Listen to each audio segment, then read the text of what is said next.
பகவான் ஸ்ரீராமகிருஷ்ணரின் அமுத மொழிகள் பாகம் 10. ஸ்ரீராமகிருஷ்ணர் தொடர்ந்து பேசினார். அவளது மாயையில் மயங்கித்தான் மனிதர்கள் உலகில் கட்டுண்டு கிடக்கின்றனர். இதையே ராமபிரசாதர், என் மனம் அமைத்தாய், உந்தன் இச்சை போல் அச்சில் வார்த்தாய், அருள் விழி சடை காட்டி அனுமதி அளித்தாய் என்று பாடினார். பிரம்ம சமாஜ பக்தர் ஒருவர் கேட்டார், சுவாமி, அனைத்தையும் துறக்காமல் இறைவனை அடைய முடியாதா? ஸ்ரீராமகிருஷ்ணர் சிரித்து கொண்டே கூறினார், ஓ, முடியும். நீங்கள் அனைத்தையும் துறக்க வேண்டியதில்லை. சுகம் போகம் என்று நீங்கள் நன்றாகத்தான் இருக்கிறீர்கள். உண்மையில் நீங்கள் வெள்ளப்பாகில் இருக்கிறீர்கள். கட்டி வெள்ளமாகவும் இல்லை, கரைந்த வெள்ளமாகவும் இல்லை. கொஞ்சம் கட்டி கொஞ்சம் தண்ணீர் சேர்த்த நலபாகம். எல்லோரும் சிரித்தனர். உங்கள் காரியமெல்லாம் பேஷ்தான். நக்ஸ் சீட்டாட்டம் தெரியுமா? நான் அதிக எண்ணிக்கை எடுத்து விலகி நிற்கிறேன். நீங்களோ மிகவும் புத்திசாலிகள். சிலர் 10 எடுத்திருக்கிறீர்கள், சிலர் 6, சிலர் 5. நீங்கள் அதிக எண்ணிக்கை எடுக்கவில்லை. எனவே என்னைப் போல் வெளியேறவும் இல்லை. ஆட்டம் நடந்து கொண்டே இருக்கிறது. பேஷ் பேஷ்.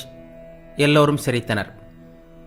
உண்மையாக சொல்கிறேன், நீங்கள் இல்லறத்தில் இருப்பதில் தவறு ஏதும் இல்லை. ஆனால் மனத்தை இறைவனிடம் வைக்க வேண்டும். இல்லாவிட்டால் பயன் இல்லை.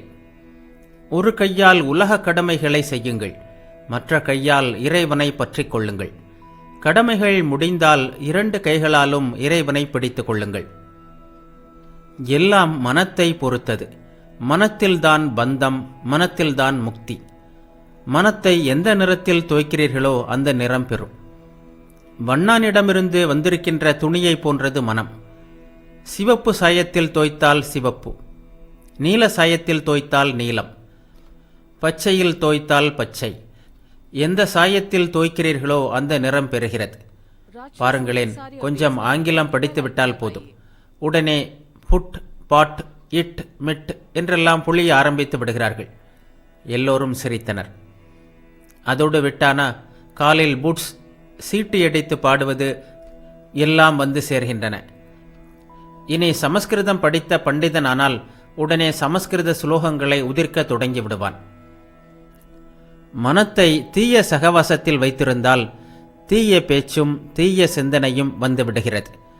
பக்தர்களுடன் சகவாசம் வைத்திருந்தால் இறை சிந்தனையும் தெய்வீக பேச்சும் வருகின்றன. மனத்தை பொறுத்துதான் எல்லாம். ஒரு பக்கம் மனைவி, இன்னொரு பக்கம் மகள். அவன் இருவரிடமும் வெவ்வேறு விதமாக பழகுகிறான். ஆனால் மனம் ஒன்றுதான். மனத்தில்தான் ஒருவன் கட்டுண்டவன், மனத்தில்தான் முக்தன். நான் முக்தன். இல்லறத்தில் இருந்தாலும் சரி, காட்டில் இருந்தாலும் சரி, எனக்கென்ன பந்தம்? நான் இறைவனின் குழந்தை, ராஜாதிராஜனின் பிள்ளை. யார் என்னை கட்டுப்படுத்த முடியும்? பாம்புதான் கடிக்கட்டும், விஷம் இல்லை என்று உறுதியாக நினைத்தால் விஷம் இறங்கிவிடும். அதுபோல் திரும்ப திரும்ப நான் கட்டுண்டவன் அல்ல, முக்தன் என்று உறுதியாக சொல்லி வந்தால் அப்படியே ஆகிவிடுகிறது. கிறிஸ்தவர்களின் நூல் ஒன்றை யாரோ ஒருவர் ஒரு நாள் கொண்டு வந்தார். நான் அதை படிக்க சொன்னேன். அதில் இருந்ததெல்லாம் வெறும் பாவம், பாவம், பாவம்தான். கேசவரிடம் கூறினார், உங்கள் பிரம்ம சமாஜத்திலும் பாவம், பாவம் என்ற பேச்சுத்தான். நான் கட்டுண்டவன், நான் கட்டுண்டவன் என்று மீண்டும் மீண்டும் சொல்லிக் கொண்டிருக்கின்ற உதவாக்கரை கட்டுண்டவனாகவே ஆகிவிடுகிறான். நான் பாவி, நான் பாவி என்று இரவும் பகலும் பிதற்றுபவன் அப்படியே ஆகிவிடுகிறான். என்ன, நான் இறைவனின் திருநாமத்தை சொல்கிறேன். என்னிடம் இன்னும் பாவம் இருக்க முடியுமா? எனக்கு என்ன பாவம்? எனக்கு என்ன பந்தம்? இறை நாமத்தில் இத்தகைய உறுதியான நம்பிக்கை வேண்டும். கிருஷ்ணகிஷோர் தீவிர இந்து, ஆச்சாரசீலரான பிராமணர். அவர் பிருந்தாவனத்திற்கு சென்றிருந்தார். ஒரு நாள் அங்குமிங்கும் சுற்றியதில் அவருக்கு தாகம் எடுத்தது. ஒரு கிணற்றருகே சென்றார். அங்கே ஒருவன் நின்று கொண்டிருந்தான். அவனிடம், என்னப்பா, ஒரு செம்பு தண்ணீர் கொடுக்க முடியுமா? நீ என்ன ஜாதி என்று கேட்டார். அதற்கு அவன், ஐயா, நான் தாழ்ந்த வகுப்பினன், சக்கிலியன் என்றான்.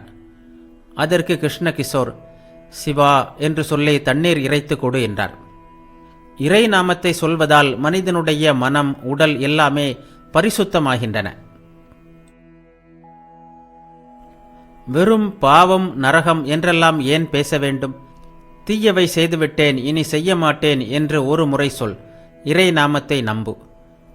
பிரேமை பித்து பிடித்தவராக குருதேவர் இறைவனுடைய நாம மகிமையை குறித்து பாடத் தொடங்கினார். தேவி, உன் பெயரை துர்கா, ஸ்ரீ துர்கா என்று நான் ஓதிய வண்ணம் ஆவியை விடுத்தால் ஏழை ஏன் என்னை அணுகுமோ தீவினை கூட்டம்? தூய பக்தியை மட்டுமே நான் தேவியிடம் வேண்டினேன். கைகளில் மலர் எடுத்து அவளுடைய திருவடை தாமரைகளில் இட்டு, அம்மா, இதோ உன் பாவம் எடுத்துக்கொள், இதோ உனது புண்ணியம் எடுத்துக்கொள், எனக்கு தூய பக்தியை கொடு, இதோ உனது ஞானம் எடுத்துக்கொள், இதோ உனது அஞ்ஞானம் எடுத்துக்கொள், எனக்கு தூய பக்தியை கொடு, இதோ உனது தூய்மை எடுத்துக்கொள், இதோ உனது அசுத்தம் எடுத்துக்கொள், எனக்கு தூய பக்தியை கொடு, இதோ உன் தர்மம் எடுத்துக்கொள், இதோ உன் அதர்மம் எடுத்துக்கொள், தூய பக்தியை மட்டும் எனக்கு கொடு என்றெல்லாம் வேண்டினேன். பிரம்மசமாஜ பக்தரிடம் ராமபிரசாதர் பாடிய பாட்டு ஒன்றை கேள். மனமே வா, காளி என்னும் கற்பகத்தின் கீழே, மதுர நிழல் குளுமையிலே உலவி வர செல்வோம், கனி 4 கண்டெடுப்போம், நல்லறமும் பொருளும் காதல் வழி இல்வாழ்வும் பரமகதியும் பெறுவோம். பாருலகில் மனைவியர் உனக்கு 2 வாய்த்தார், பற்றுடைமை என ஒருத்தி, பற்றின்மை என்னும் சீருடையாள் மற்றொருத்தி. விவேகம் என போற்றும் செல்வமகள் ஒருவனையும் ஈன்றெடுத்த நல்லாள், அன்னவளை துணையாக நீ அழைத்து கொள்வாய். அருமை மகன் உரிமையுடன் பின்தொடர்ந்து வருவான். இன்னமுத கற்பகத்தின் இனிமை தரு நிழலில் இருள் நீக்கும் தத்துவங்கள் அவனிடம் கேட்பாய். இல்லற வாழ்வில் இறையனுபூதி ஏன் கிடைக்காது? ஜனகருக்கு கிடைத்தது. ராமபிரசாதர் இந்த உலகை மாய மாளிகை என்று கூறுகிறார். ஆனால் இறைவனுடைய பாத கமலங்களில் பக்தி கொண்டு விட்டாலோ, உலகம் இதுவோர் ஆனந்த மாளிகை, உண்பேன் குடிப்பேன் கழிப்பேன் நான் இதில், நிலவு உலகு இதனில் மன்னராம் ஜனகர், அவரது மகிமை மதிப்பிட ஒண்ணுமோ? இம்மை மறுமை இரண்டிலும் அவருக்கு எந்த குறையும் சற்றும் இல்லை. வன்மையாக இரண்டையும் பற்றி கிண்ணம் வழிய பால் குடித்தார் அவர். எல்லோரும் சிரித்தனர். ஸ்ரீராமகிருஷ்ணர் தொடர்ந்து கூறினார், ஆனால் திடீரென்று யாரும் ஜனகராகிவிட முடியாது. ஜனக மன்னர் தனிமையில் கடின தவம் செய்துள்ளார். இல்லறத்தில் இருந்தாலும் அவ்வப்போது தனிமையில் வாழ வேண்டும். 3 நாட்களாவது வீட்டை விட்டு தனிமையில் சென்று இறைவனை நாடி அழுதால் அது நல்லது. அது முடியவில்லை என்றால் 1 நாளாவது தனிமையில் இருந்து இறைவனை சிந்தித்தால் அதுவும் நல்லதுதான். மனைவி மக்களுக்காக குடம் குடமாக கண்ணீர் விடுகிறார்கள். இறைவனுக்காக யார் அழுகிறார்கள்? சொல். இறைவனை நாடி அவ்வப்போது தனிமையில் சாதனைகள் செய்ய வேண்டும். இல்லறத்தில் பல்வேறு கடமைகளுக்கு இடையில் மனத்தை ஒருமுகப்படுத்துவதற்கு ஆரம்ப காலத்தில் பல தடைகள் ஏற்படத்தான் செய்யும். நடைபாதையில் உள்ள மரத்தை எடுத்துக்கொள்ளுங்கள். அது செடியாக இருக்கும்போது வேலையிடாவிட்டால் ஆடு மாடுகள் மேய்ந்துவிடும். ஆரம்ப நிலையில் வேலி வேண்டும். அடி பருத்துவிட்டால் பிறகு வேலி தேவையில்லை. அதில் யானையை கட்டினால் கூட ஒன்றும் ஆகாது. நோயோ விஷ ஜுரம். இதில் நோயாளியின் அறையில் குடத்தில் தண்ணீரும் புளி ஊறுகாயும் உள்ளன. நோயாளி குணமடைய வேண்டுமானால் முதலில் அவனை அந்த அறையிலிருந்து அப்புறப்படுத்த வேண்டும். உலகியல் மனிதன் ஜுர நோயாளி. போகப்பொருள்தான் தண்ணீர் குடம். இன்ப நாட்டம்தான் தாகம். ஊறுகாயை நினைத்தாலே நாக்கில் நீர் ஊறுகிறது. அதை அருகில் கொண்டு வரக்கூட தேவையில்லை. இத்தகைய பொருள் கூட வீட்டில் உள்ளது. அதுதான் பெண்ணின் உறவு. எனவே தனிமை சிகிச்சை வேண்டும். விவேகமும் வைராக்கியமும் பெற்ற பிறகே இல்லறத்தில் ஈடுபட வேண்டும். வாழ்க்கை கடலில் காமம், கோபம் முதலான முதலைகள் உள்ளன. மஞ்சளை உடம்பில் பூசிக்கொண்டு நீரில் இறங்கினால் முதலைகளை குறித்து பயப்பட வேண்டியதில்லை. விவேக வைராக்கியம்தான் மஞ்சள். உண்மை, உண்மையற்றது இவற்றை பகுத்து அறிவதே விவேகம். இறைவனே உண்மை, அவரே நிலையானவர். மற்றவை எல்லாம் உண்மையற்றவை, நிலையற்றவை, 2 நாட்களுக்கே இருப்பவை. இந்த உணர்வும் இறைவனிடம் அனுராகமும் வேண்டும். அவரிடம் ஈர்க்கப்பட வேண்டும், அன்பு வேண்டும். கோபியர் கண்ணனிடம் இத்தகைய ஈர்ப்பை பெற்றிருந்தார்கள். ஒரு பாட்டு கேள்.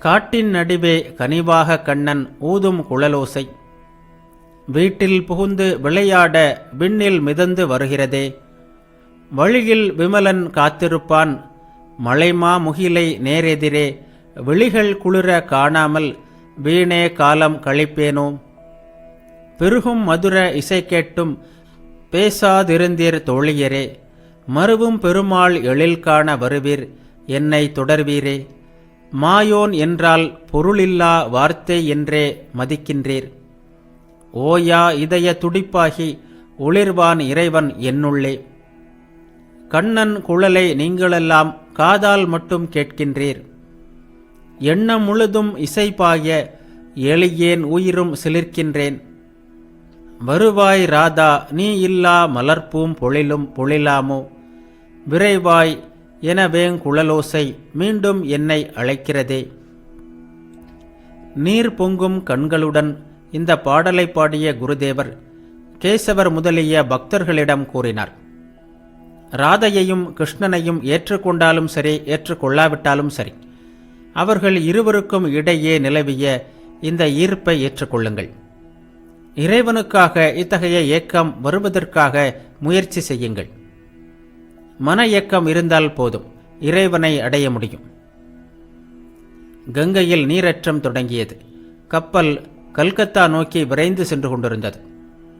ஹவுரா பாலத்தை கடந்து கம்பெனியின் தோட்டமும் தெரிந்தது. இன்னும் சிறிது தூரம் செல்லுமாறு கேப்டனுக்கு கூறப்பட்டிருந்தது. கப்பல் எவ்வளவு தூரம் சென்றுள்ளது என்பது பலருக்கும் தெரியாது. அவர்கள் தங்களை மறந்து குருதேவரின் அமுத மொழிகளை கேட்டுக்கொண்டிருந்தனர். நேரம் எப்படி போகிறது என்பதே யாருக்கும் தெரியவில்லை. தேங்காய் துருவல் கலந்த பொறி கொடுக்கப்பட்டது. அனைவரும் தங்கள் ஆடை நுனியில் அதனை சிறிது வாங்கி உண்ணலாயினர். அங்கே ஆனந்த சந்தைதான். பொறிக்கு கேசவர் ஏற்பாடு செய்திருந்தார். கேசவரும் விஜயரும் அப்போதும் ஒருவரை ஒருவர் தவிர்ப்பதை குருதேவர் கவனித்தார். அவர்களின் மனக்கசப்பை நீக்கி இருவரையும் மீண்டும் நண்பர்களாக்க திருவுள்ளம் கொண்டார். உயிர்களின் இன்பத்தில் இன்பம் அடைபவர் அல்லவா அவர்? ஸ்ரீராமகிருஷ்ணர் கேசவரிடம், இதோ பாருங்கள், இங்கே விஜயர் வந்துள்ளார். உங்கள் சண்டை சிவனுக்கும் ராமனுக்கும் இடையே நடந்த சண்டை போல் உள்ளது. ராமனின் குரு சிவன், சிவனின் குரு ராமன், இருவருக்கும் போர் நடந்தது. உடனே அவர்கள் சமாதானமாகியும் விட்டார்கள்.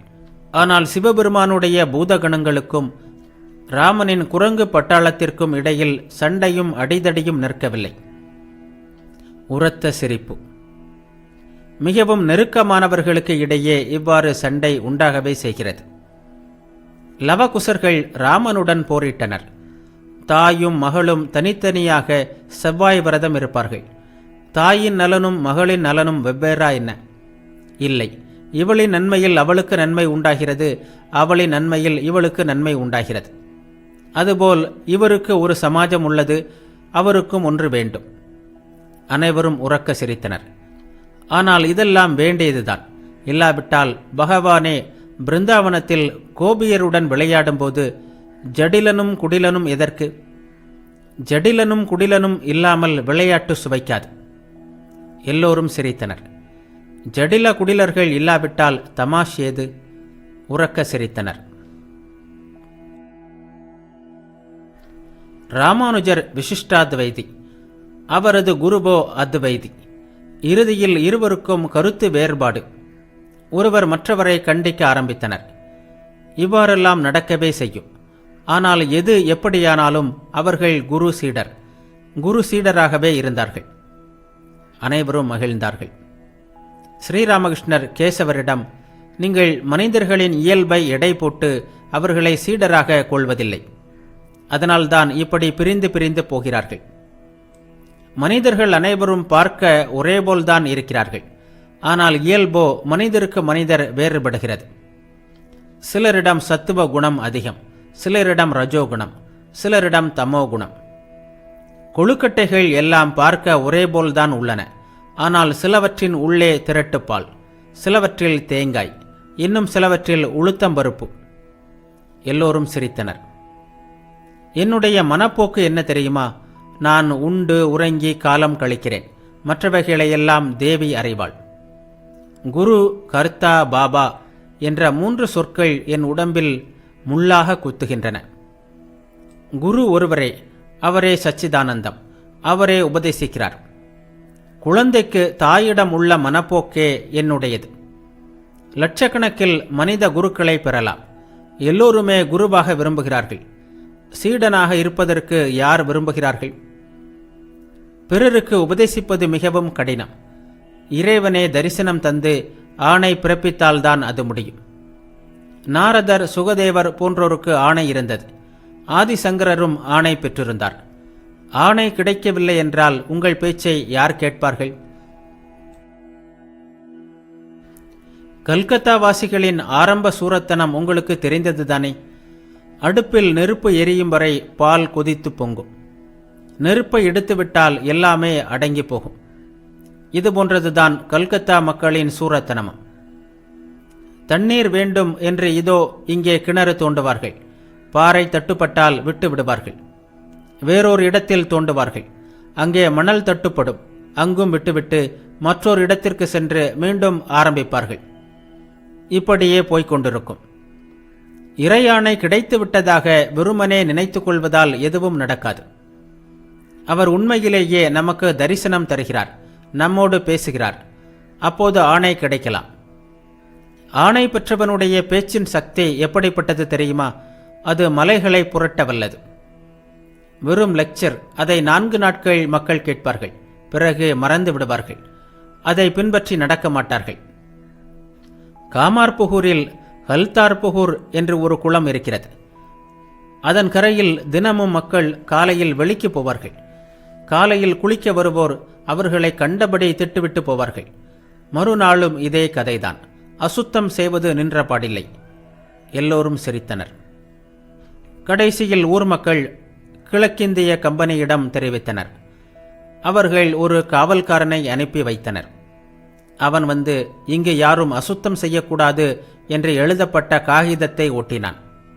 அவ்வளவுதான், எல்லாம் நின்றுவிட்டது. எல்லோரும் சிரித்தனர். மக்களுக்கு போதிப்பதற்கு இறைவனுடைய அதிகார முத்திரை வேண்டும். இல்லாவிட்டால் போதனை கேலி கூத்தாகிவிடும். தனக்கே இல்லை, இதில் அடுத்தவனுக்கு கொடுக்கிறானாம். குருடன் குருடனுக்கு வழிகாட்டிய கதைதான். எல்லோரும் சிரித்தனர். விளைவு விபரீதம். இறை தரிசனம் பெற்றவனுக்கு அகக்காட்சி உண்டாகிறது. யாருக்கு என்ன நோய் என்பதை அவனால் புரிந்து கொள்ள முடியும். அப்போது அவன் உபதேசிக்கலாம். ஆணை பெறாவிட்டால் நான் உலகிற்கு உபதேசிக்கிறேன் என்ற ஆணவம் வந்துவிடுகிறது. ஆணவம் வருவது அறியாமை காரணமாக. அறியாமை காரணமாகவே நான் கர்த்தா என்ற எண்ணம் வருகிறது. இறைவனே கர்த்தா, அவர்தான் எல்லாவற்றையும் செய்பவர். நான் எதையும் செய்யவில்லை என்ற உணர்வு ஏற்படுமானால் அவன் ஜீவன் முக்தன். நானே செய்பவன், நானே செய்பவன் என்ற நினைப்பிலிருந்துதான் எல்லா துன்பங்களும் அமைதியின்மையும் வருகின்றன. கேசவர் முதலிய பக்தர்களை பார்த்து, உலகத்திற்கு நல்லது செய்ய வேண்டும் என்று நீங்கள் சொல்கிறீர்கள். உலகம் அவ்வளவு சிறியதா என்ன? உலகத்திற்கு உதவ நீங்கள் யார்? சாதனைகள் செய்து இறைவனை அறியுங்கள், அவரை பெறுங்கள். அவர் ஆற்றலை தந்தால்தான் எல்லோருக்கும் உதவி செய்ய முடியும். இல்லாவிட்டால் துளியளவும் முடியாது.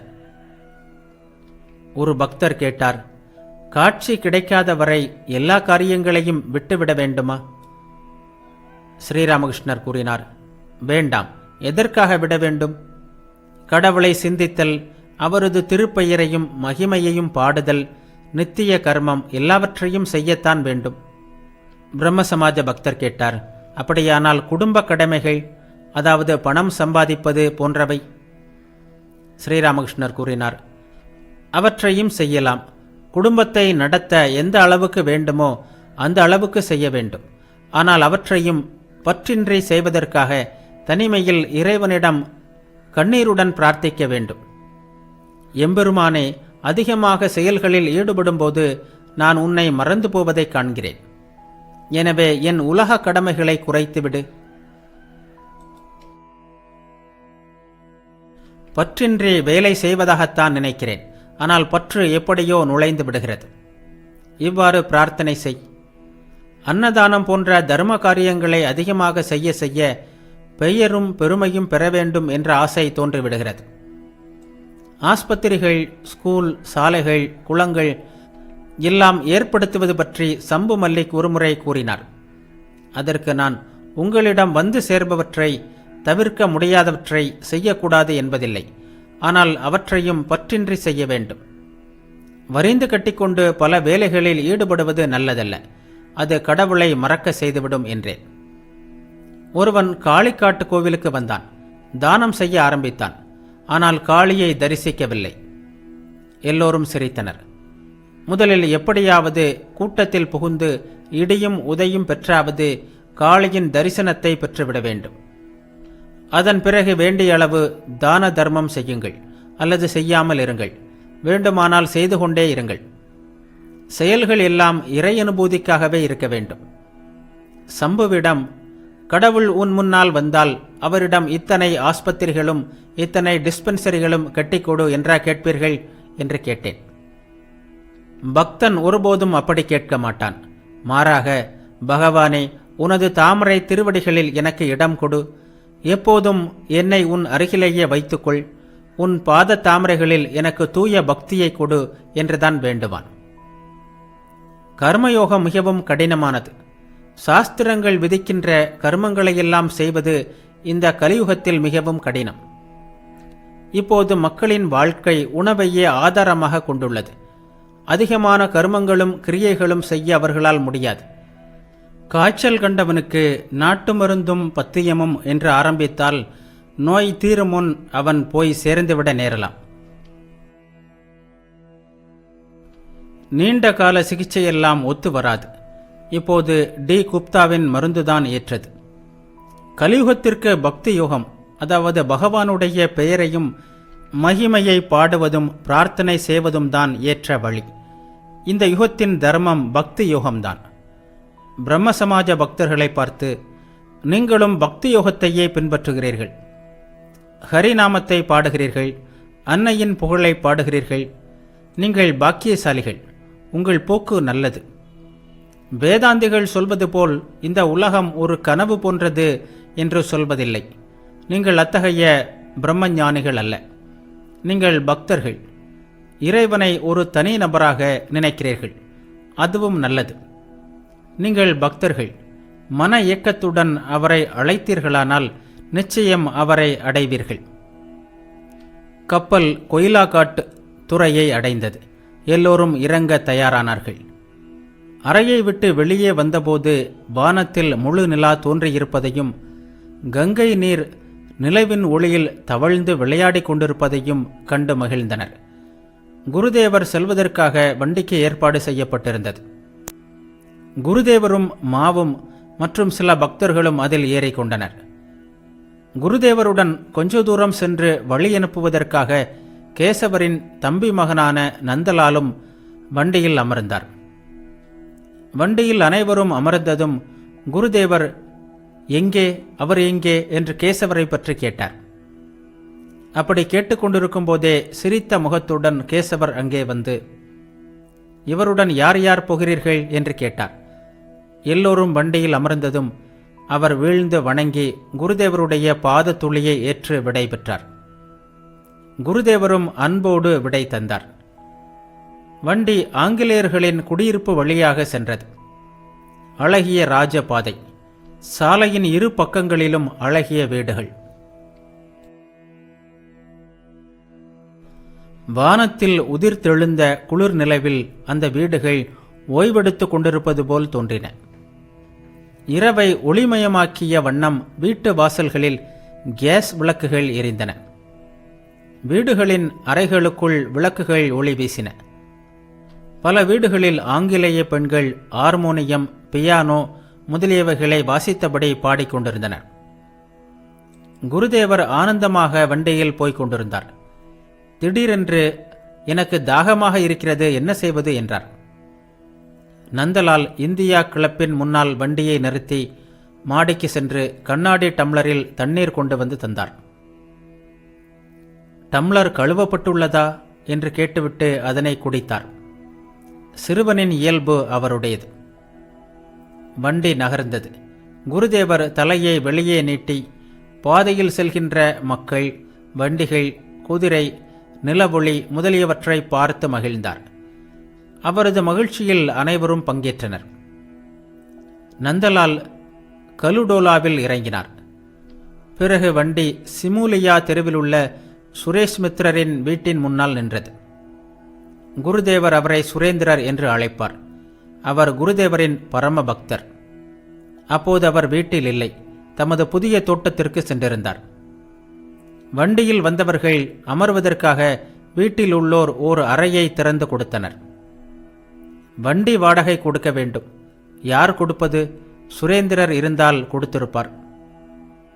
குருதேவர் ஒரு பக்தரிடம், பெண்களிடம் போய் வண்டி வாடகை வாங்கி வா, சுரேந்திரர் தட்சிணேஸ்வரத்திற்கு வந்து போவது அவர்களுக்கு தெரியாதா என்ன என்று கூறினார். எல்லோரும் சிரித்தனர். நரேந்திரரின் வீடும் இந்த பகுதியில்தான் இருந்தது. அவரை அழைத்து வர குருதேவர் ஆள் அனுப்பினார். குருதேவர் மாடியில் ஓர் அறைக்கு அழைத்து செல்லப்பட்டார். தரையில் கம்பளம் விரிக்கப்பட்டிருந்தது. அதன் மீது ஓரிரு மெத்தையும் திண்டுகளும் வைக்கப்பட்டிருந்தன. சுரேந்திரரின் விருப்பப்படி வரையப்பட்ட ஓவியம் ஒன்று சுவரில் மாட்டப்பட்டிருந்தது. அதில் ஸ்ரீராமகிருஷ்ணர் கேசவருக்கு இந்து, இஸ்லாம், கிறிஸ்தவ மதங்கள் மற்றும் சைவ, வைணவ, சாக்த நெறிகள் இவைகளுக்கு இடையே சமரசத்தை விளக்கிக் கொண்டிருந்தார். குருதேவர் சிரித்தபடி அமர்ந்து பேசிக் கொண்டிருந்தார். அப்போது நரேந்திரர் வந்தார். அது குருதேவரின் ஆனந்தத்தை 2 மடங்காக்கியது போல் இருந்தது. அவர் கூறினார், இன்று கேசவருடன் கப்பலில் ஆனந்தமாக போய் வந்தோம். விஜயரும் இவர்களும் வந்தனர். செவ்வாய் விரதமிருக்கின்ற தாய் மகள் பற்றியும், ஜடில குடிலர்கள் இல்லாவிட்டால் விளையாட்டில் சுவை இருக்காது என்பது பற்றியும் விஜயருக்கும் கேசவருக்கும் எப்படி விளக்கினேன் என்பதை மாவை சுட்டிக்காட்டி இவனிடம் கேட்டுப்பார். மாவிடம், அப்படித்தானே? ஆம் சுவாமி என்றார் மா.